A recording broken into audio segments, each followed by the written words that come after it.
bom dia a todos e a todas. Meu nome é José Carrijo, eu sou diretor de finanças da Federação Interestadual de Odontologistas e sou suplente aqui na CNTU. Em primeiro lugar, eu quero parabenizar a CNTU, por esse momento importante para a vida sindical, que é inclusive uma demanda interna da nossa federação, que está buscando esse curso de formação. É uma demanda que a gente trouxe, junto com as outras federações, por entender a importância. E esse momento foi muito importante. Eu quero saudar a sua explanação, em que pese ter extrapolado o tempo, mas você tem uma didática que tornou interessante, prendeu a atenção da gente, e um conjunto de informações que foram muito importantes. E aí, dizer que eu tenho uma amiga, a diretora do DIEESE, eu sou de Goiás, que ela, mas vocês não usam o DIEESE, e de fato nós não apoderamos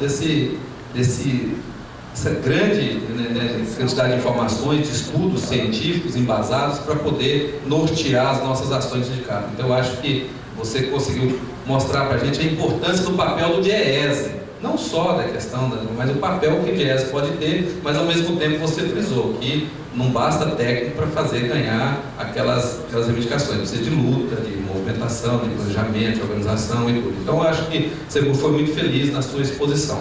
E eu acho que nós, diante das informações, para mim, duas coisas ficaram bastante marcantes. Para mim, eu acho que nós, da CNTU, temos que marcar presença nessa questão da terceirização.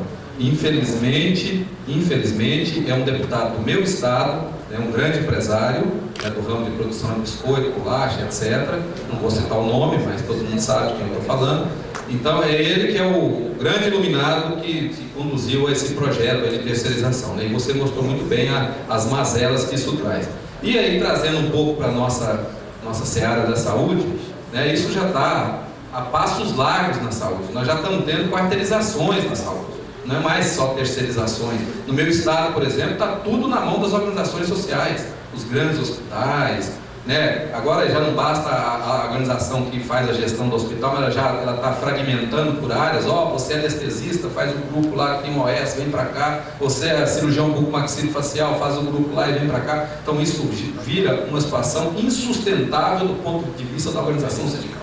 Então eu acho que isso tem que ser um foco central na atuação nossa, essa questão das terceirizações. Eu acho que isso traz para a gente uma questão muito grave. Talvez as centrais estão atentas a isso, as centrais sindicais estão trabalhando, mas eu acho que nós podemos também, nas nossas bases, nos nossos estados, trabalhar os nossos parlamentares sobre essa questão, porque isso vai ser um tremendo retrocesso do ponto de vista da organização do trabalho, da organização do movimento sindical. Então eu acho que isso é fundamental, isso que você trouxe. Mas eu queria, para fazer minha pergunta, eu ainda tenho um minuto ainda, Gilda, eu também sou um pouco prolixo. Então é o seguinte, eu vi você mostrando uma série de desonerações, que o governo lançou mão para poder manter aquecida a economia.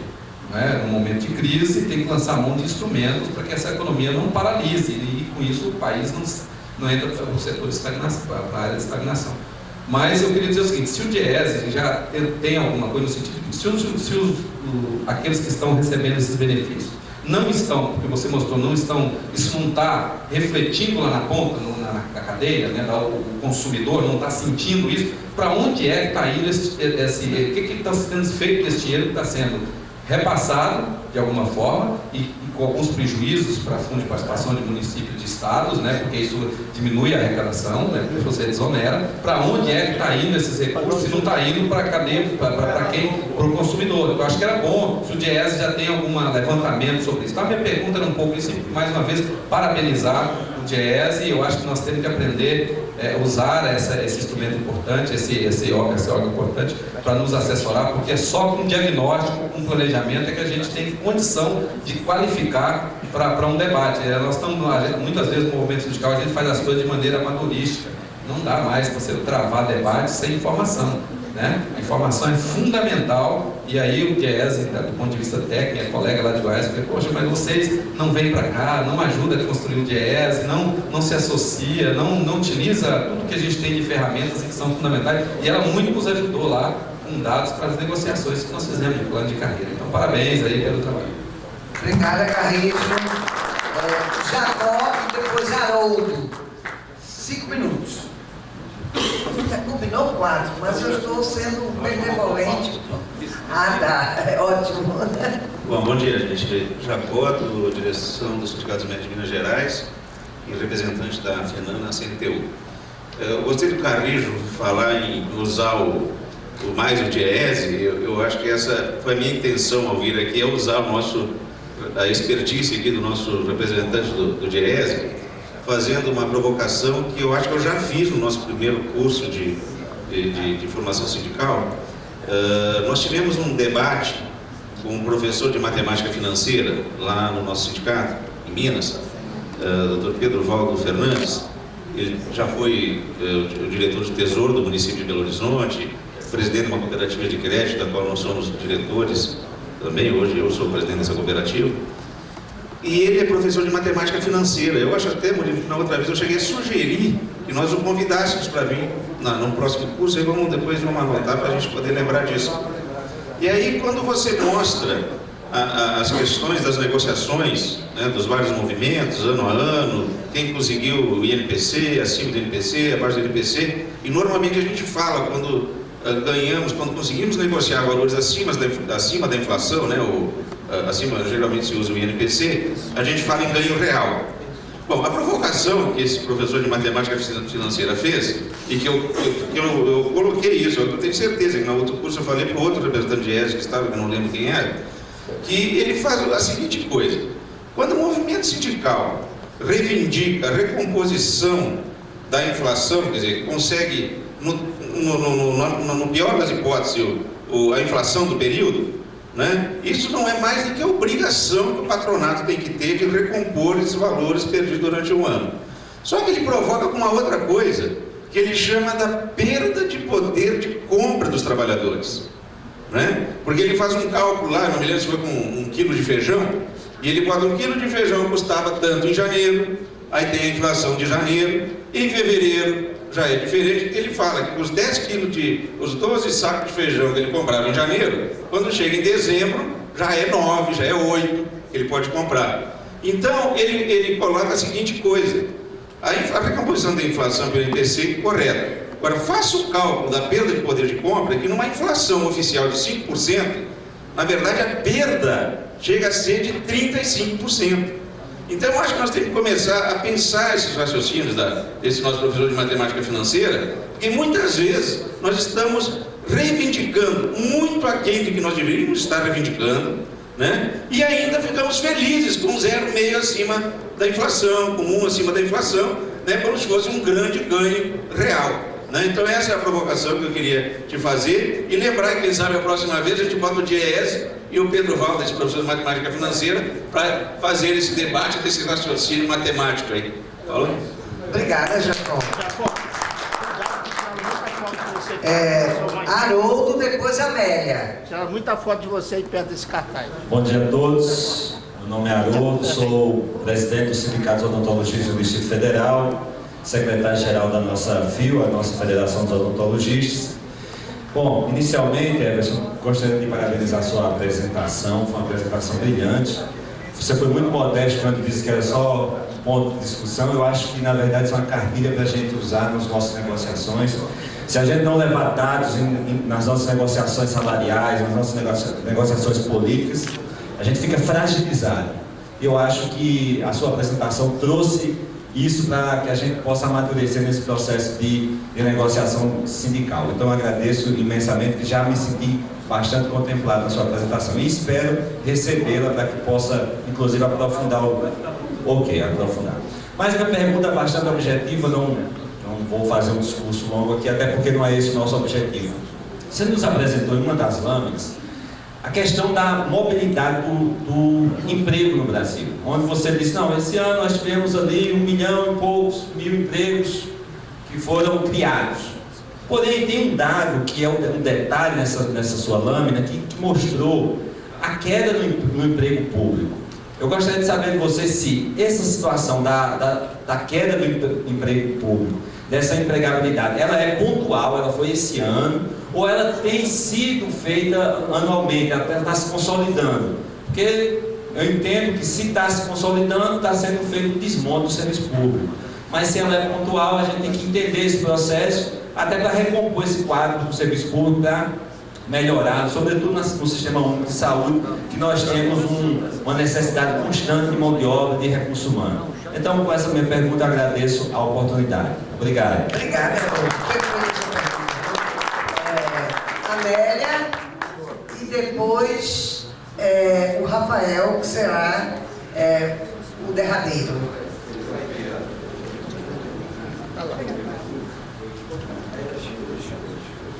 Meu nome é Amélia Pessoa, eu sou presidente do Sindicato dos Médicos de Minas Gerais.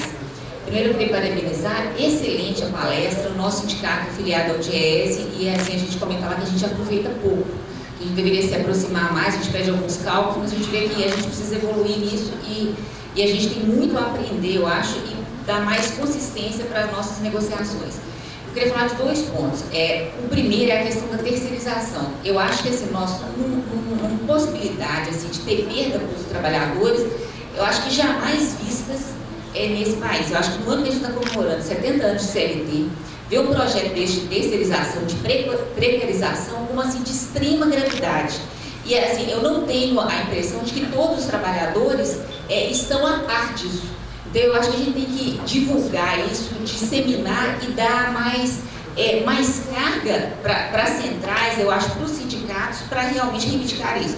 A gente tem visto em Minas Gerais cada vez mais uma tendência de terceirização no serviço público, que é de extrema gravidade, é mais grave ainda. Terceirização, assim, no ponto de vista de não haver concurso, de obrigar os profissionais a constituir pessoa jurídica. E muitas vezes não é terceirização, é quarteirização. Forma um consórcio de município, contrata uma empresa, por sua vez obriga os médicos a constituir pessoas jurídicas diversas para prestar o serviço. E as pessoas, elas no início, o trabalhador ele fica extremamente sensibilizado, seduzido pelo valor que é pago. Só que ele não consegue assim, pegar esse valor, decompor e tirar tudo para a questão dos direitos que ele tem ali, que foram tirados. Então, assim, principalmente a questão, eu acho, da seguridade social, a questão da aposentadoria, das licenças, ele não tem essa consciência. Então, fica seduzido por um valor. E outra coisa é a questão da vulnerabilidade, né? Ele fica vulnerável a mudanças políticas, uma coisa que é totalmente contrária ao entendimento que a gente tem do trabalhador no serviço público, que ele não pode ficar à mercê das mudanças políticas, né? Quer dizer, então eu acho que essa questão é muito importante. Esse dado que você coloca aí da questão dessa retração do serviço público preocupa ainda mais porque é o seguinte, a gente tem visto, né, nesse governo um crescimento muito dos cargos comissionados. Então ainda pode ser que aquela perda ali seja maior, que se não tivesse os cargos comissionados, a perda seria maior. Então eu acho que nós temos que trabalhar muito nesse sentido, eu acho que da questão do serviço público e da terceirização no serviço público e no serviço privado, que para mim são extremamente graves. Obrigada. Obrigada, Amélia. O próximo é o Rafael. Antes do Rafael, nós vamos dar um lembrete aqui. É o seguinte, na hora do almoço, vai ter almoço aqui, que a CNTU vai estar promovendo. Vai ser aqui no restaurante embaixo, só que as pessoas terão que pegar o voucher aqui na saída com as nossas colaboradoras. Tá bom? Rafael, e depois a gente passa a palavra para o Everton. Boa tarde, meio-dia já. Sou Rafael, presidente do Sindicato dos Nutricionistas do Estado de Alagoas e estou como diretor da nossa recém-fundada ou quase fundada Federação dos Nutricionistas. Bom, antes de mais nada, Anderson, só parabenizar a CNTU, é o meu primeiro curso aqui de formação sindical. E no momento em que a gente vê a sociedade desvalorizar tanto o sindicato, no momento em que os sindicatos estão extremamente desvalorizados pela sociedade brasileira, a gente ganha um gás, a gente ganha uma força, né, na sua fala, Everson, e na fala do DIEESE, tá, que não me surpreendeu, tá, você fez jus a todas as outras falas e a todas as outras explanações do DIEESE. Então, de fato, você está de parabéns. E parabéns também à CNTU pelo evento. Bom, antes de mais nada, eu queria uma questão de ordem mesmo, que eu acho vários companheiros aqui comentaram sobre o Mais Médico, é uma discussão fantástica, eu acho que nós temos que fazer essa discussão, é papel da CNTU, tá? Enquanto a confederação que tem 4 federações da área de saúde, e acho que talvez, me corrijam se eu estiver enganado, essa discussão não caiba aqui, hoje, mas caiba ao Conselho Consultivo. Para a gente levar essa discussão ao Conselho Consultivo e trazer, né, de fato, qual vai ser o posicionamento, se vai se posicionar, né, a respeito do Mais Médico. Enfim. Pronto. Agora, pegando com relação à sua fala. Com relação ao... Tem um companheiro que falou sobre a questão da cesta básica, que a gente não vê, né, o reflexo lá no mercado, no supermercado. E eu fiz um estudo em Alagoas há 2 anos, ainda não foi publicado, que a gente fez a pesquisa da cesta básica. O DIEESE não tem esse dado do estado de Alagoas, e a gente fez seguindo a metodologia da definição da cesta básica, da definição do salário mínimo, e surpreendentemente Alagoas, como muitos pensam que não, o custo de vida é mais barato, a cesta básica foi mais cara do que todas aquelas, quando nós comparamos de todos os estados que o DIEESE tem. E aí vem o questionamento: é a geografia? É a sazonalidade? O que leva a esse preço não ser refletido lá no supermercado? É a sacanagem do empresário? Então, então eu acho que a gente tem que... Eu queria se os dados, né, como é que a gente pode relacionar isso, se você tem isso em números lá no DIEESE. A outra coisa que eu queria saber é com relação à terceirização. Quais são os números, se o DIEESE tem, se vocês têm lá os números dos trabalhadores hoje terceirizados no Brasil? E, como muito bem os companheiros falaram, na saúde é muito mais grave o processo de terceirização que a gente vivencia, quarteirização e por aí vai. E nós temos, além da terceirização na saúde, as fundações, que hoje, né, estão com muita força na saúde, levando em consideração hoje que a gente tem uma discussão, a gente vem travando essa discussão lá do estado de Alagoas, que é das empresas da EBSER, que vem discutindo, que vem trabalhando a um processo de privatização camuflado dos hospitais universitários do Brasil. E o governo está empurrando isso para a gente goela abaixo. Tá? É um governo de esquerda que lutou na reforma sanitária, pela redemocratização, que lutou pela construção do Sistema Único de Saúde, seus princípios, suas diretrizes, e agora vem trabalhando de maneira contrária. Então, e aí eu queria saber se o DIEESE tem esses números, né, da terceirização, das fundações e a questão da cesta básica também. Muito obrigado. Obrigada, Rafael. Eu vou passar imediatamente para o Everton. Nós temos 25 minutos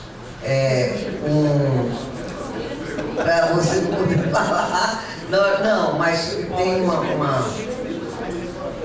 você pode ceder mais um pouquinho, uns 10 minutos, que eu acho que dá tempo para você se posicionar. Eu estou bem tranquilo porque o pessoal tomou café, todo mundo ok, né? Tem um café que foi servido com biscoitinho ali para quem sofre de diabetes, o cara vai morrer, mas está muito legal. Não, pessoal, primeiro foram 13 intervenções no trabalhista, legal. É muito bacana quando a gente faz uma discussão e as pessoas interagem. Eu pacientemente, tranquilamente, primeiro que vale a discussão, alguns companheiros passaram um pouco mais do tempo de pergunta, mas é porque o que a gente fala aqui reflete, mexe com a gente também quer dar a contribuição, quer conversar, quer expor um pouco do que acontece com a gente no nosso locais. A gente está com uma plateia mista aqui, graças a Deus, tem boa parte do Brasil está aqui, então é interessante também salientar. Às vezes a gente vai para esses encontros e participa, por experiência própria, conhece os companheiros, toma uma cerveja, bate um papo, troca experiência, corre ali. A gente não avança com a coisa. Eu sempre brinco, fiz um curso recentemente em São Paulo agora, e se o companheiro do Sul pudesse conhecer o Norte e eu e vice-versa, ou atravessar os extremos de cada país, muita coisa a gente passaria a entender melhor. Né? Porque eu penso que o Sul é maravilha, e o cara pensa lá do Sul que aqui tem jacaré andando no meio da rua. E não é assim, a gente tem situações diferenciadas. Mas vamos lá, pessoal, eu sei que vocês não estão com fome, então eu vou tentar responder aqui. Mas obrigado, inclusive, por todas as falas no sentido da apresentação. Todo esse trabalho que eu pontuei aqui com vocês é fruto da demanda de vocês. Então, tudo que eu falo é porque vocês vão lá e falam isso, questiona e estuda. Agora, a gente precisa do fortalecimento de vocês para a gente poder dar andamento. Eu vou começar pelo fim, começar pelo Rafael. Número de trabalhadores terceirizados no Brasil. Cadê o Rafael? Bem tranquilo, bem tranquilo. Aquele quadro que eu te coloquei, eu coloquei aqui para todos, do mercado de trabalho no Brasil, todos aqueles setores, todos têm terceirização do tipo. Se eu fosse contabilizar isso para vocês, dependendo do segmento econômico, a terceirização ocupa toda a atividade. Toda a atividade. A verdade é essa. Tá? Dependendo da área, construção civil 60%, saúde 40% ou 60%, educação, não existe um setor econômico neste país que não tenha algo terceirizado, quarteirizado, quem sabe terceirizado. Então, números nós temos até porque é o seguinte, a gente tem dentro do DIEESE os grupos de estudo, rede da construção civil, rede dos bancários, rede dos químicos, metalúrgicos, e cada rede de estudo dessa, ela tem a promoção desses estudos e certamente é terceirizada lá. Mas eu digo sem medo de errar com vocês. Todos os setores que eu apresentei aqui para vocês, todos estão inchados de terceirizados. Todos. Todos. E se essa PL que está aí avançar, esse cenário vai ser pior e vai de frente a tudo aquilo que todos os companheiros colocaram ilustramente aqui sobre terceirização. Inclusive, eu saio daqui com uma aula até de terceirização por parte de vocês. Em especial na saúde. Eu escuto muito do meu coordenador sindical aqui no Pará, como é que isso se dá dentro da saúde, me assusta muito, porque se isso de fato se instalar, já com essas concepções que a gente tem de administração pública hoje da saúde, e se isso passar, então a tendência vai ser piorar. E não adianta vir mais médico que não vai resolver. Não vai resolver. Né? Então, quanto à terceirização, parceiro, dependendo do setor, eu te informo, mas sem medo de errar, todos os setores que eu te passei, não existe um que não tenha nada terceirizado. A questão da desoneração dos alimentos. Por que os alimentos são tão caros? Vamos primeiro pegar a lei que desonerou a coisa. Isso foi em 8 de março, se eu não me lembro bem, acho que foi ano passado. Então o que acontece? Eu te desonerei aqui na ponta, o PIS, COFINS e IPI de alguns produtos. Né? Só que essa desoneração se deu a nível federal. Então eu tirei parte desse custo. Esses alimentos, eles vão de um estado para outro. Então você tem as barreiras de imposto dos estados, né? Tem os ICMS de cada estado. Bom, aliado a isso, vou te dar um exemplo nosso concreto aqui. Região Norte. Vou falar da região Norte, dentro do Pará. A gente certamente aqui, dependendo do produto, a gente traz de lá de fora quase 100% dele. Porque a gente não tem produção local, a produção que existe é insuficiente. Pô, beleza, teve a desoneração. Ela reduziu parte do custo para quando está saindo de lá de fora para cá. Mas quando vem para cá, esse custo ele vai ser montado e apropriado por quê? Existe o encargo entre os estados, a bandeira do ICMS, existe a apropriação do setor empresarial sobre isso, ele não repassa isso, ele usa isso como ganho de lucro, ele apropria isso para a formação de capital dele. Outra coisa, a desoneração não é automática. Eu me lembro que quando essa discussão lançou lá, foi muito curioso. Tinha supermercado aqui em Belém dizendo que a cesta básica caiu. Né? E nós fomos, a CAM, fizemos a pesquisa. Aí eu vou te dar um exemplo legal. 5 marcas de café, 3 marcas de feijão. Sabe qual foi a marca que desonerou? A marca de menor qualidade. E aquela marca que não é encontrada em todos os supermercados. Então, para mim fazer uma desoneração, em que a desoneração foi direcionada para todos os produtos, mas o setor empresarial se apropria disso para aumentar seu capital, aí fica extremamente complicado. Agora, por que isso acontece? Porque não tem fiscalização. Não tem fiscalização. Não estou falando de PROCON, não. Não tem fiscalização nossa. Olha, a grande economista do lar se chama-se a dona de casa. Não tem melhor economista do que ela. as esposas que vão fazer o supermercado, nós homens também, o cara vai lá, o homem só se desperta para o supermercado quando ele vê que a lata de cerveja está cara. Aí, porra, bicho, aumentou as coisas do supermercado, cara. Mas é verdade, brincadeiras à parte, cada um de nós, inclusive, tem essa percepção diferenciada, porque cada um de nós tem uma cesta de consumo diferenciada. Mas a gente também precisa passar a cobrar mais isso daí, sob pena de ficar essa pergunta, e que nós não temos uma resposta. Pô, por que é tão caro? Ah, tão caro porque tu não produz, tu tem que buscar de fora. Bom, se tem que buscar de fora, está sujeito a frete, insumo, chuva, calor, frio e a margem de comercialização. Isso, tudo bem, influencia no preço. Mas se nós também não atentarmos para essas políticas que eu coloquei, aquele quadro de bondades aí, de produtos desonerados, bens e serviços, se a gente não cobrar, a gente vai só cada vez mais aumentar a formação de capital desses caras. Eu achei muito interessante o que tu disseste de ampliar as discussões dentro da confederação. Hoje, conhecimento é poder, é isso. Se a confederação, se a central, se o sindicato, se aquele grupo dentro daquela área não estudar, sabe, não levar a coisa em frente, vai morrer de inanição. Vai morrer de inanição. Porque, como eu falei para vocês, a área empresarial estão muito bem assessorados. Primeiro, os caras têm um poderio enorme econômico. E você não briga contra isso de forma fácil. Segundo, que os caras têm também instrução. Os caras têm condições de formatar conhecimento, inclusive para ludibriar muita coisa. Vender essa terceirização no começo muito bem. Se não fosse a gritaria dos sindicatos, das centrais de todo mundo, isso estava passando beleza. Porque eu sempre brinco o seguinte, quando a gente lê um jornal, a gente não lê só um, a gente lê os dois que tiver em circulação, ou 3. Se eu vejo um jornal, eu não vejo só um, eu vejo 3 ou 4 emissoras. Porque para me formar a minha opinião, do jeito que a coisa está hoje em dia, eu preciso de várias fontes. Porque nenhuma traz a veracidade da forma que deve ser. Cada uma delas traz o seu sabor, aquilo que interessa. Então, essas discussões que tu topaste de inflação, meu presidente e demais dirigentes aqui, ela é interessantíssima para reforçar a carga de trabalho de vocês. A visão é essa, a gente tem, pela sociedade, uma visão de sindicatos marginalizados, isso é horrível. Isso é horrível e extremamente injusto. Todas as revoluções que nós tivemos, todos esses 70 anos de cobertura de CLT, inclusive, leia-se que os sindicatos estiveram lá presentes. Ou acho que alguém deu alguma coisa para a gente de graça? Não. Eu fico muito satisfeito de ver a turma gritando na rua, a juventude levantando placa. É bonito. Mas já teve gente que fez isso. Isso não é novidade. Isso não é novidade. Isso já foi feito, talvez com mais força agora, porque, vamos lá, gente, a gente tem uma mídia hoje totalmente conectada.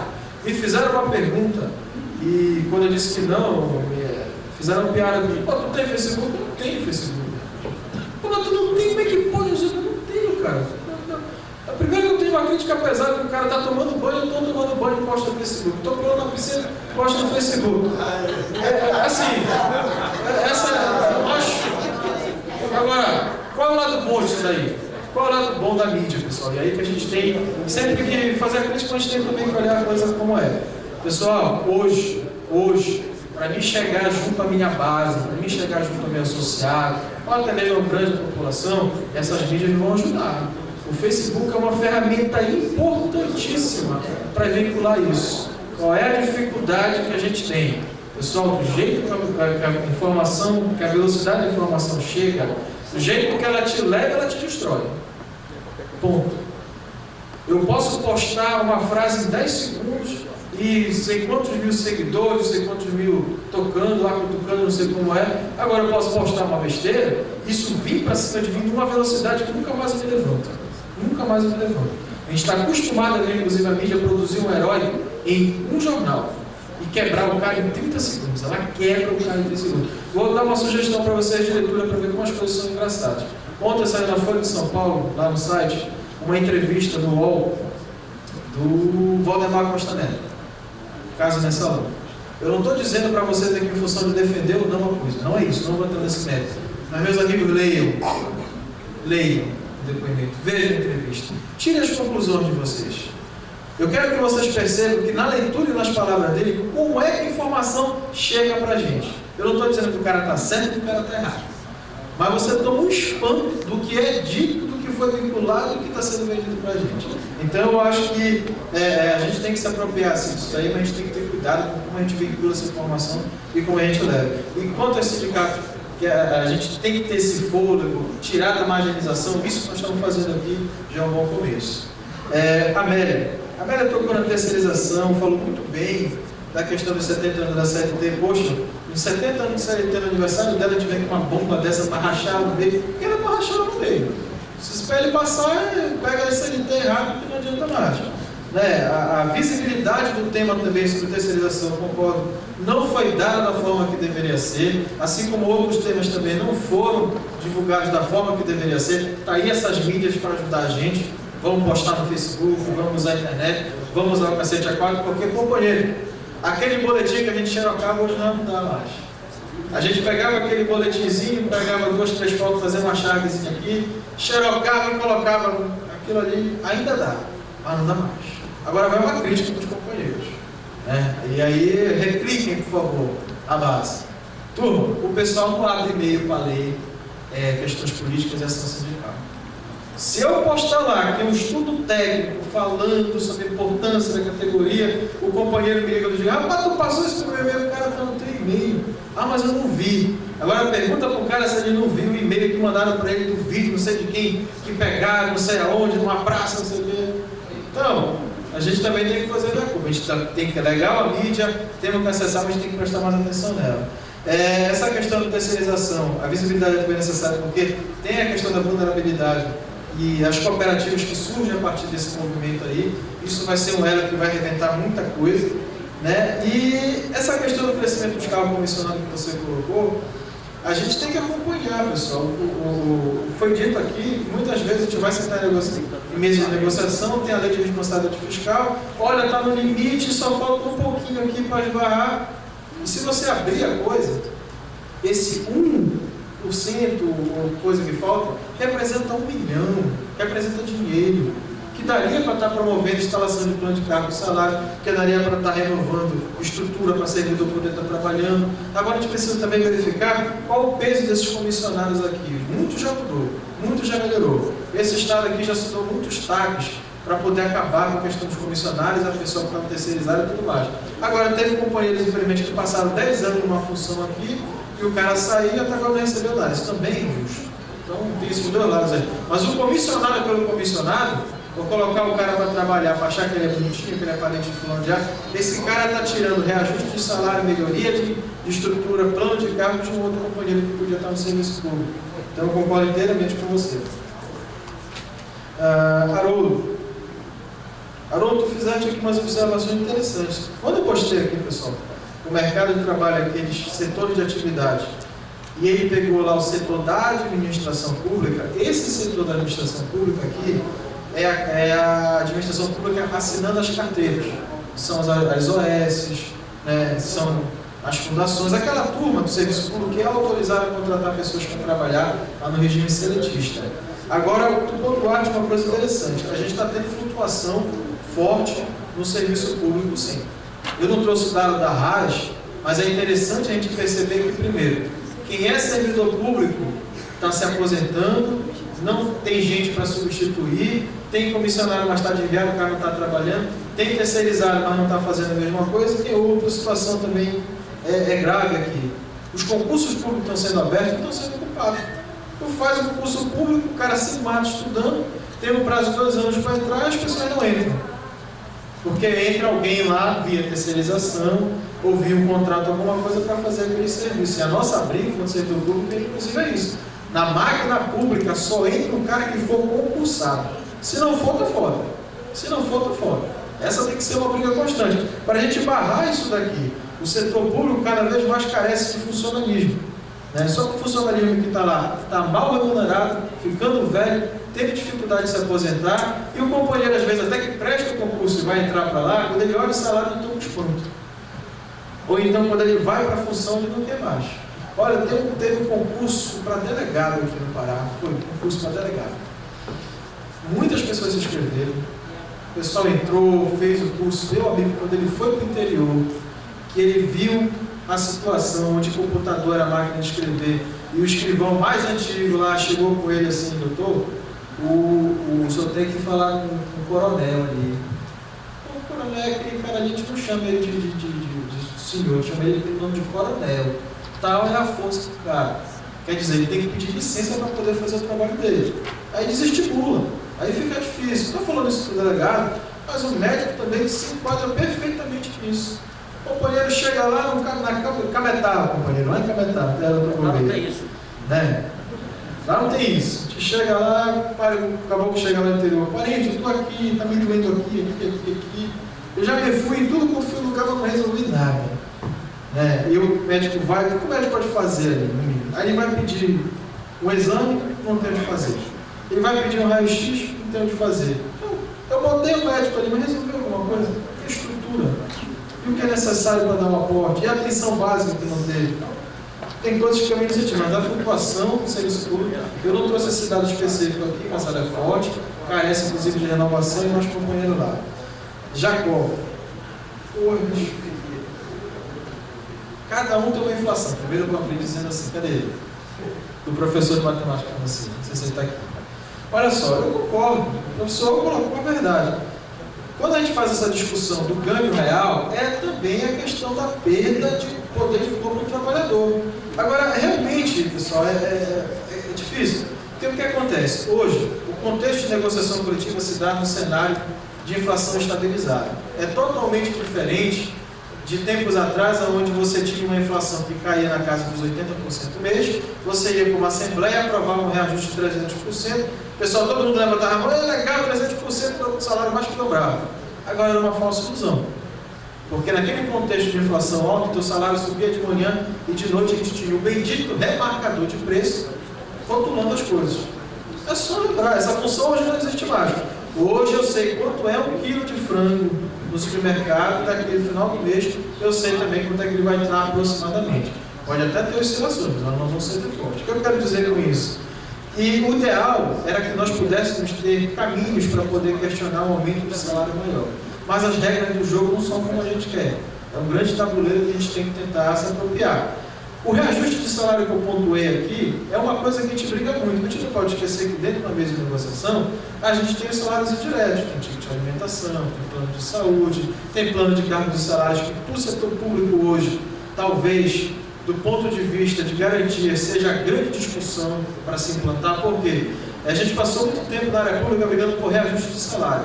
Mas a gente percebeu também que com a lei de responsabilidade fiscal fica muito difícil você vencer um pouco esse debate, dadas as barreiras que tem por esta lei.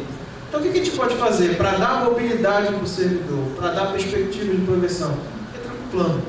Só que plano não é reajuste de salário, é realinhamento de funções, é o cara que estava sendo desviado na função dele fazer a coisa correta, ele ter a perspectiva de se especificar naquilo, melhorar e subir de posto um grau mais avançado de remuneração em função da sua especialização. Esse está sendo hoje o grande debate dentro da área pública. Agora, implantar isso não é fácil. Com todas essas situações que estão sendo colocadas aí, a barreira é grande. E a mobilização vai ser mais ainda. Agora, voltando para o que o Jacó falou, eu concordo. A mesma conta que o professor fez, nós fazemos aqui. A única diferença é que, para a gente aportar e pedir, como eu brinquei aqui no começo, pedir 30, 40, a gente pode. Tanto que quando a gente vai para a mesa, a gente diz assim, olha, eu só quero lembrar aos vocês que estão do outro lado, que muito embora a gente esteja com uma inflação de 7 e pedindo reajuste aqui pelo dobro de 14, por exemplo, a escola do meu filho subiu 15, o meu aluguel subiu 30, o meu transporte subiu 5. A gente fala isso em mesa, pessoal. Isso é discutido e colocado. Jamais a gente esconde. Agora, a gente tem, de fato, dificuldade de pedir mais do que aquilo. Infelizmente, a gente ainda não conseguiu estabelecer uma ferramenta de pedir 30, 40, 50, a gente tenta. Agora, volto a dizer, a gente não avança somente no reajuste de salário, a gente avança também nas outras questões diretas. Eu não trouxe aqui, mas o quadro de greves do ano passado, de 2012, mostrou duas situações. Primeiro, que nós tivemos um grau elevadíssimo de greves defensivas, para tirar direito. E tivemos também greves para instalar mesa de negociação. Greve para instalar mesa de negociação. Mas nós tivemos esse tipo de coisa. E tivemos greve para brigar por ticket de alimentação, por PLR, por manutenção de cláusulas. O foco das greves hoje não é só reajuste de salário em si. Por isso que eu digo a vocês, a nossa agenda é bem mais ampla e se reflete, inclusive, na nossa ação sindical. Deixa eu ver aqui, vem na sequência. Pessoal, se eu esquecer alguma coisa, perdoe. O companheiro Carrijo, né? Carrijo também tocou na questão da terceirização. Todo mundo aqui deu uma aula nesse sentido, se mostrou forte nesse engajamento. A organização sindical foi o ponto que ele colocou dentro desse debate da terceirização. A gente precisa estar preparado para isso. A gente precisa estar com um discurso onde o cara que encosta do meu lado, que seja na base do ônibus, tomando uma cerveja, alguma coisa, eu diga a ele que isso é danoso, porque o que é vendido não é isso. O que é vendido é que a coisa vai dar certo, vai gerar mais emprego e nós vamos ter mais mobilidade. Não é assim, desse jeito. Então a nossa organização sindical ela vai nesse sentido também, de esclarecimento para essas pessoas que isso não é assim. Inclusive mais, dizer ao companheiro que está questionando e falando ou está defendendo, diz, olha, esse emprego do teu filho e dos teus netos tu estás botando em risco. Certo? Vai precarizar essas relações? Então é mais ou menos nessa linha. Abordou também a questão da desoneração e me fez uma pergunta. Qual o envolvimento do trabalho que o Jazz tem nessa questão do trabalho das desonerações? Como é que está se dando isso? O Jazz tem grupos de trabalho que acompanham essa questão da desoneração junto com as centrais sindicais. Como eu falei para vocês, a gente tem estudos específicos para bancário, metalúrgico, químico, uma série de setores. Dentro desses setores, algumas folhas de pagamento já foram desoneradas.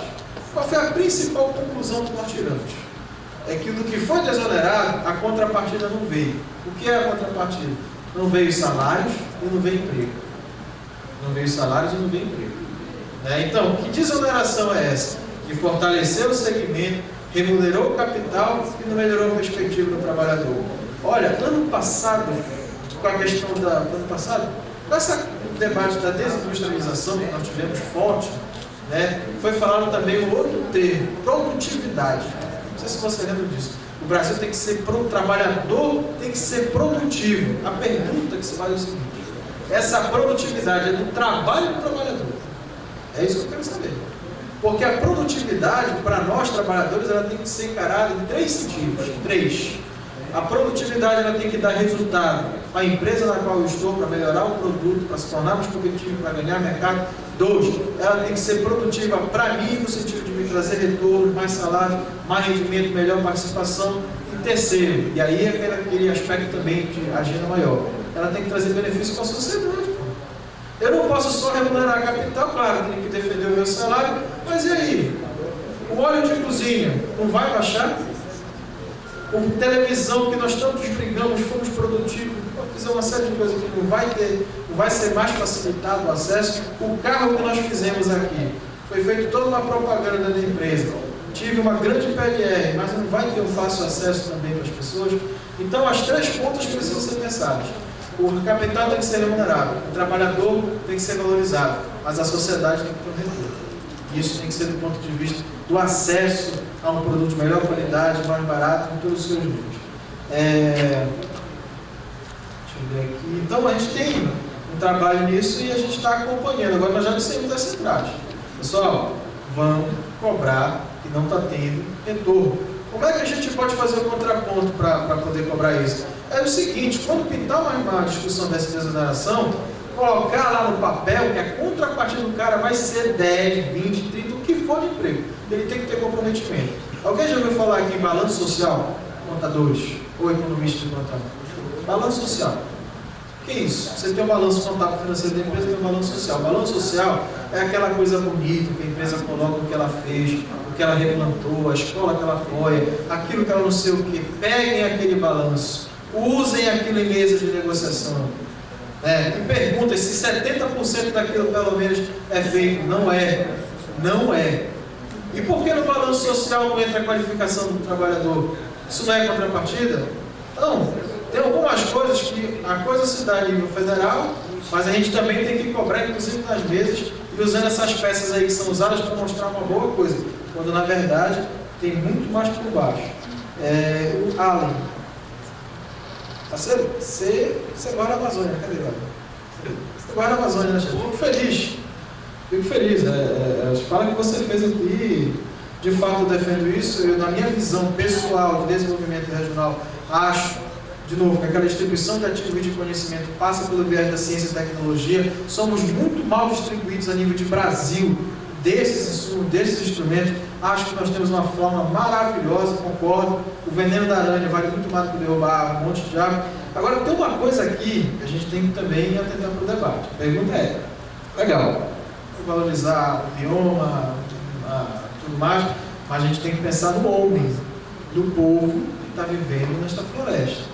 Né? O supervisor do escritório sempre tem uma frase que ele cunha e diz o seguinte: tem uma turma que quer derrubar tudo, tem uma turma aqui que não quer que derrube nada. Né? Entre esses dois extremos aqui, nós temos pessoas viventes aqui que têm a pior renda per capita desse país, que não tem emprego qualificado, quando tem acesso a emprego, é um emprego de salário baixo, tá certo? E que precisa sobreviver. Então, é legal a discussão do verde, importantíssimo. Eu, pessoalmente, não entro nesses debates, por achar interessante sim a discussão, mas por discordar de muitos pontos de vista colocados. E hoje, você falar mal do meio ambiente e entrar em outros debates, a bola dividida acaba sendo queimada. Então, para mim não ter problemas com isso, eu não entro nesse debate. Só acho que, além do verde em si e da Amazônia, de toda essa riqueza que é do Brasil, não é só nosso, do Brasil isso, a gente devia olhar para as pessoas que moram aqui e perguntar a elas o que poderia acontecer para melhorar a vida delas. Já ouviram falar em crédito de carbono? Crédito de carbono. Sabe o que é isso? Isso é especulação financeira vindo para dentro da Amazônia. Essa chamada especulação financeira verde. Eu digo que estou reflorestando aqui, estou economizando aqui e pago isso em ações. Ou seja, eu embrulho isso aqui e jogo para o mercado financeiro. A verdade é essa. Agora, nessa bolha financeira já do verde, quem é que está ganhando, pessoal? É o cara que está lá no Rio, é o cara que está tentando sobreviver. Então é uma discussão, merece todas as considerações que você fez, agora merece outros olhares, com a participação de todos, inclusive quem mora aqui. Deixa eu ver aqui. Vocês não estão com fome ainda, né? Eduardo, você falou muito bem, parceiro. A gente tem que primar pelo exercício da cidadania, né? A gente tem que primar pelo direito da inclusão. Olha, eu vou dizer uma coisa para vocês. Quem faz concurso público tem que ler obrigatoriamente, boa parte deles, a Constituição, a Carta Magna, pelo menos os principais pontos. É lindo. É muito bonito. Se você pegar a nossa Carta Magna, é um negócio maravilhoso. Eu estou até de chorar às vezes. Agora, vamos olhar para a prática isso, pessoal. E exercer isso que o Eduardo falou. Como é que a gente faz essa inclusão? Como é que a gente debate essa cidadania? A cidadania começa a partir do momento desse debate, quando eu boto meu pé fora de casa ou até dentro, dizendo para meus filhos, ou dando os bons exemplos, quando eu entro, por exemplo, numa via pública, no jogo lixo na rua, desses pequenos detalhes até alguns outros maiores, é que nasce esse sentimento. E aí, se a gente tivesse essas noções em curso, a gente começava a fazer esses questionamentos mais seriamente que o Eduardo fez. Cadê o investimento? Porque o pessoal tem dinheiro, ele é mal gestado. Né? Tem prefeitura municipal aqui dentro do interior desse estado que ela recebe sem o menor planejamento. Está aí uma queda de repasse do FPE e do FPM, mas não tem planejamento nenhum. Os caras só se preocupam em fazer talvez uma praça, um chafariz, contratar banda para fazer eventos no momento lá mais festivo do ano. Acabou. Não tem projeto, não tem mais nada. Esquece que aquela grana que talvez venha mais, essas transferências governamentais, era para fomentar o desenvolvimento regional, o desenvolvimento municipal local. Não se fomenta isso. Até a qualificação profissional, quando é promovida nesses nichos aí, é para o cara fazer picolé, para o cara cortar cabelo, fazer nada contra. Nada contra. Eu não tenho nada contra essas atividades, são atividades lúdicas. Agora, a gente precisa de qualificação. Não adianta mandar o cara fazer picolé no inverno, na Sibéria. Não dá. A gente tem que olhar a vocação econômica de determinado município, olhar para onde aquela grana está sendo investida e canalizada, para mudar a dinâmica daquela cidade. Porque aí, por exemplo, aqui no Pará, graças a Deus hoje, 70% dos empregos estão para o interior. Mas por que está indo? É porque tu tem polos econômicos de produção. Tem Altamira, tem Belo Monte, tem Paraupeba, Marabá. Aí a cidade, o município ganha força, ganha corpo. As pessoas ficam lá, não vêm para a capacidade inchar isso daqui, porque aqui não tem emprego para todo mundo, aqui não é o melhor lugar do mundo. Se aqui a situação já é ruim, vocês imaginem caminhando para o interior. Então, se você investe melhor naquele local, se você prepara melhor a sua população, a perspectiva com certeza é diferente. E aí a gente tem aquele dilema sindical verde, viu, meu companheiro? que eu disse aqui, aquela brincadeira que eu fiz com a greve, é isso. A gente tem que olhar para nós cada vez mais dentro de si, fazer uma avaliação e verificar, nesse contexto todo que está aqui, como é que eu posso trazer a base para o meu lado? Como é que eu posso fazer com que esse companheiro entenda que eu não estou sendo pelego quando eu negocio um ganho real de 2%? Que esse companheiro entenda que quando eu vou lá fazer uma discussão, por exemplo, de mais média, como está sendo essa colocada aqui, que ele não entenda que eu não quero fazer uma discussão corporativista, que eu quero fazer uma discussão pautada em coisa séria. Não adianta trazer o médico que tem estrutura. Então é mais ou menos por aí. Eu acho que você colocou muito bem, o debate de novo com verdade. Qual é a nova forma de organização? É um debate que a gente precisa fazer. Qual é a nova forma de organização do movimento sindical? É usando as mídias que a gente tem, a experiência que nós temos, porque eu tenho que olhar para o retrovisor, dirigir esse carro. Muita coisa passou. O que passou, nem tudo foi a minha, eu tenho que aproveitar. Eu tenho que me apropriar disso daí. Agora vamos lá, pessoal. A gente tem que começar a ser propositivo. A gente tem que se qualificar em elaboração de projetos. A gente tem que estudar esses campos para poder apontar e dizer, eu quero isso.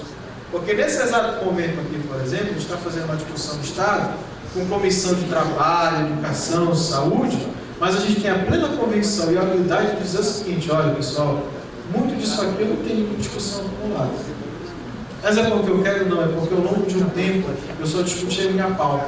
E mais recentemente, por força de uma série de elementos, eu estou começando a discutir uma pauta maior. Eu não estou mais olhando só o transporte para o meu empregado do meu sindicato ou para o meu trabalhador da minha base. Eu estou olhando o transporte para a sociedade. Então, de repente, eu estou me dando um cenário novo, um debate novo. Automaticamente isso vai levar tempo. Mas o que a gente tem que fazer para aproveitar isso daí? Entrar nos conselhos, entrar nos municípios, aonde der para fazer a discussão, a gente faz. Mesmo que a gente não saiba, entra. Porque você tanto lá já é garantia que a gente vai ter a participação. E ao longo do tempo a gente vai melhorando. Acabou? Acabou? Zero? Mas vamos lá. Isso faz parte também um pouco da reestruturação produtiva, viu, Eduardo? Você colocou um pouquinho aqui. Eu acho que esse movimento de terceirização é muito parecido com o que nós observamos lá atrás, quando daquele discurso que foi vendido lá pela época de 90, início dos anos 2000, para dizer, olha, a gente tem que enxugar para poder melhorar, para ser mais competitivo. Verdade, enxugar melhorou a indústria, melhorou para os outros, para o trabalhador, a coisa ficou bem difícil. Companheiro número 7, você fez uma defesa aqui, eu só queria fazer uma lembrança aqui, o Dr. Gouveia, que é o nosso coordenador sindical aqui no Pará, ele tem um trabalho magnífico junto com a gente no escritório. Talvez dentro dos escritórios nacionais seja um dos poucos caras que de fato está no escritório. Está lá perguntando, pô, como é que está? Vamos lá. Né? A gente tem uma representação de técnicos aqui no Pará, eu e o supervisor, mas a gente tem uma coordenação sindical que está com a gente, nos acompanhando no debate. Tem muito debate que a agenda é tão apertada que não dá para ir. Mas o nosso coordenador sindical vai e responde e dá informação. O nosso coordenador sindical aqui, eu posso dizer que não estou jogando confete, mas quando ele vai, sempre ele discute. Agora, por que também? Porque o companheiro entendeu, e essa ferramenta aqui da qual eu trabalho hoje com a DIESE, ela fomentada por vocês, articulada e fortalecida por vocês, a gente pode fazer muita coisa. Mas desde que vocês também fortaleçam o DIESE através das associações e demandando, sempre demandando. O Sérgio também falou dos acessos a informações e a nova forma de a gente ter acesso a isso é um pouco disso aqui. Às vezes a gente fica muito rotulado com o que passa na televisão, com o que os jornais empurram. A gente tem que buscar estudos alternativos. O DIESE, o site dele está cheio de informação, vamos dizer assim, alternativa para vocês. Não só o site do DIESE, tem o Diário, os companheiros vão fazer uma fala com vocês aqui. Vocês vão ver que tem cenários em conta disso para estar discutindo. Falou de novo da precarização, da terceirização, né? Que de fato todo mundo está atento para isso. Deixa eu ver aqui quem foi mais. Está acabando. Eu acho que se eu não pulei ninguém aqui é a Darlene. A Darlene foi a que falou menos. Foi a que falou menos. Darlene, tudo o que você falou, assina embaixo, tenho certeza que todos nós aqui também. Eu me proponho, o escritório de DIESE Pará está aqui à tua disposição. Agora, companheira, se associe ao escritório, tá certo? Eu jamais. E assim, o meu coordenador sindical está aqui, pode dizer se é mentira que eu vou te falar. Nós nunca nos negamos, nunca. Eu pessoalmente não faço isso. Qualquer telefonema, qualquer informação, eu dou. Eu falo e converso. Não há problema nenhum nisso aí. Agora, eu sou uma instituição que precisa sobreviver. da qual eu sobrevivo de arrecadação. Então, se você quiser, ou qualquer dúvida que você tiver, está no meu alcance, eu vou te ajudar, de coração. Agora eu preciso, para mim estar aí contigo em mesa e fazendo outras discussões, eu preciso que você esteja colado comigo. Você falou muito bem, foi muito feliz na participação dos conselhos, é isso mesmo. Esses conselhos, tu falaste, tocaste lá em dado momento, cesta básica, plano escolar, mercado de trabalho, qualificação profissional, se a gente tiver controle social e participação, tudo isso que tu disseste, a gente mete o dedo. Uns com mais força, outros com menos. Mas a gente tem condições de acompanhar. Companheiro Marcos Santana. Companheiro, você perguntou aqui para a gente e fez até uma proposta de trabalho para a gente conversar dentro do DIEESE essa questão da saúde. Eu acho também interessante, porque olha, dentro do DIEESE a gente tem debate de construção civil, rotatividade, química, comercial, metalúrgica, parará, e eu acho que é um tema que está urgindo muito. Agora, eu te confesso que, enquanto técnico, eu fico preocupado, e aí eu preciso ouvir vocês da área médica mesmo, e tudo mais, para me dizer qual o caminho que eu vou trilhar para fazer essa produção. Porque a área da saúde, ela é uma área que, embora a gente fale em saúde e pense logo em médico, mas ela tem uma série de atores aqui dentro. Um monte de gente que participa, que gerencia, que divide e que leva esse setor para frente. Eu gostei da proposta, vou conversar com o meu coordenador sindical, vou repassar esse ao DIEESE nacional. De novo, entre no DIEESE, associe com a gente, e a gente pega essa demanda e transforma ela em trabalho. E para nós vai ser uma maravilha, porque é mais uma agenda que o movimento sindical tem que se apropriar e fazer discussões a nível nacional. Se vocês prestarem bem atenção, você tem hoje as centrais sindicais e as confederações fazendo aqui um debate, uma espécie de mesa nacional, e você tem os sindicatos discutindo e reproduzindo isso. A gente tem que fortalecer isso daí, e esse é um tema muito interessante. Deixa eu ver aqui. Carijo. Já falou. Foi, então meu papel que veio errado. É a fonte. Foi o Lauro, né? Foi o Lauro? Lauro, é. Foi. Lauro colocou aqui algumas situações do Delfim. Delfim, recentemente, inclusive, foi acusado, foi dito para ele: tu és o economista da ditadura. Não, eu não fui. Perguntaram a ele: vem cá, mas tu não sabias, ou tu não tinhas conhecimento dessas ações? Não, pelo contrário. Naquele momento, eu única e puramente alimentava só a economia do país. Nem gosto disso daí. Então, essa discussão econômica, pessoal, nós já vimos esse filme. Essa inflação do tomate aqui é tão pouco igual ao que ele colocou. Agora, mudou os cenários. Não tem mais aquela pressão que a gente tinha na época do Delfim. A gente tem condições mais claras de dizer que isso aqui está errado. Que não é só isso. Coisa que naquele tempo, se nós fizéssemos, a gente sabe que o buraco era bem mais embaixo. Então, a gente está com vivência diferente, só que são um cenário diferente. A terceirização, você também tocou nessa questão aqui, né? A mobilização das centrais aqui, você perguntou para mim como é que a gente faz isso, não é isso? Acho que foi você que perguntou. Como é que a gente senta com o governo e prefeitura, né? Olha só, a gente tem um escritório aqui há 30 anos, né? As centrais sindicais passaram a se reunir com a gente muito fortemente a partir do Fórum Social Mundial que nós tivemos aqui. Naquele momento a gente percebeu que para a gente poder estar inserido em alguma daquelas discussões, caberia a necessidade primeiro de fazer uma conversa interna. É mais ou menos assim: vamos quebrar o pau primeiro aqui, para depois ir para lá com a coisa certa. Porque se for para a gente brigar lá, nós vamos para a cadeia todo mundo e lá que a gente vai se unir. Então a gente veio desde essa dinâmica de lá para cá, fazendo dessa forma. E a gente conseguiu alguns êxitos, né? Esse fato do governador receber e a prefeitura de Belém, eu acho que só foi aqui e em outro lugar isso aconteceu. Agora, qual é o nosso desafio? Porque também tem a expertise do outro lado. Os caras montaram comissões, estamos discutindo. Só que a gente tem que tomar todo o cuidado de fazer com que essa discussão não vire propaganda para o governo. No sentido de dizer: olha, está todas as centrais com a gente aqui, estamos sentando, tomando café e vai ficar tudo bem. Não é isso. A gente está discutindo, está metendo dedo na ferida de muita coisa, vamos propor, inclusive, muitas mudanças. Bom, elas podem surgir ou não efeitos. Mas o importante disso tudo é que dentro das centrais, pelo menos aqui, nasceu um consenso, que é o seguinte: se nós não nos juntarmos, a gente quebra. E eu acho que é esse ato de solidariedade que está faltando a nível nacional. A gente tem as porradas. texto sempre vai ter. E a gente dentro do GES tem esse papel, às vezes um pouco ingrato, de coordenar a discussão, a gente apanha, um fica bicudo com a gente, o coordenador sindical já foi chamado, puxar ele para o... Mas assim, a gente tenta conversando, dirimindo e apoiando as. Então é assim que a gente foi conseguindo avançar. É através da unidade, é através de conversas. E primeiro quebrando a porrada aqui, para depois lá na frente a gente afinar o discurso. Aí a gente conseguiu avançar. Estou vendo, só falta 2, pessoal. O doutor Gouveia e eu. O doutor Gouveia falou um pouquinho da questão da cesta básica também, eu já respondi isso lá na frente.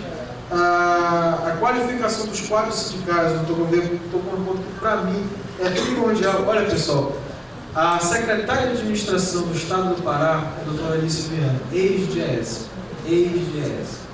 Né? Eu quero dizer com isso para vocês. É que é uma pessoa que esteve do nosso lado, ela está do outro lado, automaticamente as oportunidades vieram, conhece a matéria. Sentar com uma secretária dessa, só no grito, dando porrada em mesa, aquele que bate, aquele que sopra, que a gente sabe como é que funciona, não resolve. Nós levamos aqui no escritório, aqui no Pará, nós levamos 10 anos ou mais do que isso, meu supervisor que me antecedeu essa história, montando uma coisa chamada intersindical. Era um fórum de negociação de mais de 12 sindicatos, inclusive dali saíram prefeitos, vereadores, companheiros conseguiram projeção com isso, mas era um fórum que ia para a mesa unificada. A gente pedia um índice só de reajuste, tinha discussões setoriais, automaticamente cada categoria tem a sua, mas a gente conseguia fazer uma discussão junta. A gente conseguia bater junto e mais do que isso, a gente mobilizava junto. Pessoal, dentro do serviço público, 70% às vezes ou 60% é segmento da educação, por exemplo. Outros pouco mais é segurança. E o resto que sobra é muito difícil para tu juntar e mobilizar. Então como é que eu vou parar o Estado? Como é que eu vou fazer greve de servidor público? Parando só, vamos lá, uma função que tem poucos companheiros é difícil. Greve, pessoal, a greve ela vem quando você não consegue mais resolver nada em mesa. Ela vem no sentido de fechar, de dar um alerta, de forçar, estou acabando já, que estava debate aqui, de forçar a mobilização. Mas se a gente não fizer isso de forma unificada, a gente não consegue. A lei de responsabilidade fiscal é um ponto que está fazendo com que as nossas mesas travem. A gente tem que procurar estratégias para poder driblar isso aí. Para mim, uma das estratégias é abrir orçamento, estudar o que o Estado está gastando e verificar onde é que eu posso reduzir e poder melhorar. Como é que eu melhoro isso? Plano de cargos. Plano de cargos é uma saída. E situações indiretas.